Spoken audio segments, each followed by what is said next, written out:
ในวันที่ 18 สิงหาคม 2026 นี้ที่แขวงเวียงจันทน์ได้จัดกองประชุมปรึกษาหารือ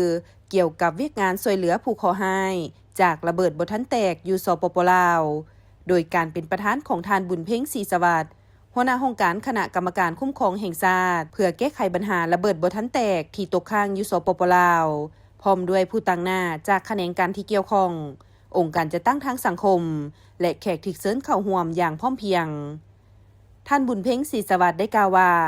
การจัดตั้งผันขยายเวียกงานการช่วยเหลือผู้ถูกขอร้ายจากระเบิดบ่ทันแตกหรือลบต.ห้องการตนได้เป็นเจ้าการในการติดตามและสุกยูช่วยเหลือผู้ถูกขอร้ายเป็นต้นแมนการจัดตั้งปฏิบัติแผนกิจกรรมประจำปีให้ได้รับคาดหมายตามจุดประสงค์อย่างมีประสิทธิภาพและประสิทธิผลโดยอิงใส่แผนพัฒนาเศรษฐกิจสังคมแห่งชาติครั้งที่10แผนยุทธศาสตร์แห่งชาติเพื่อแก้ไขปัญหาลบต.ระยะ 2021-2030 และเป้าหมายการพัฒนาแบบยืนยงที่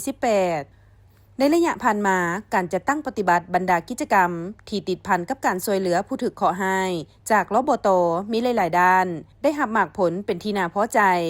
โดยเฉพาะแม่นการปิ่นปัวด้านการแพทย์และปัวแปลงจิตใจครอบครัวผู้เสียชีวิตการฟื้นฟูด้านหน้าที่ก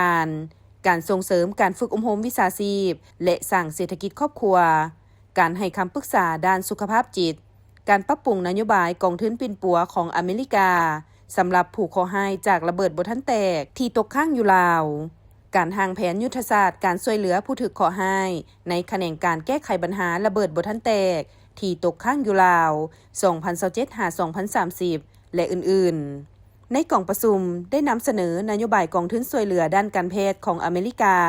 สำหรับผู้ถูกขอร้ายจากระเบิดบ่ทันแตกที่ตกค้างอยู่ลาวในระยะ6 เดือนต้นปี 2026 และทิศทางแผนการใน6 เดือนท้ายปี 2026 นอกจากนั้นยังได้ร่วมกันทบทวนแผนยุทธศาสตร์เวียกงานช่วยเหลือผู้ถูกขอร้ายและโฆษณาศึกษาความเสี่ยงภัยจากลบต.ปี 2027-2030 ขณะเดียวกันผู้เข้าร่วมได้แลกเปลี่ยนความคิดความเห็นอย่างกงไปกงมาเกี่ยวกับสิ่งท้าทายโดยเฉพาะการเข้าถึงการบริการด้านสาธารณสุขการสนองอุปกรณ์ค้ำสู่และการสร้างโอกาสทางด้านเศรษฐกิจสมบูรณ์ให้แก่ผู้ที่ได้รับผลกระทบผลของกองประชุมได้เห็นดีเป็นเอกภาพในการสร้างแผนดำเนินงานที่ละเอียดเพิ่มทวีการระดมแรงทุนและส่งเสริมการมีส่วนร่วมของชุมชนเพื่อรับประกันให้ผู้ขอร้ายจากลบต.ทุกคนได้รับการช่วยเหลืออย่างทั่วถึงและยืนยง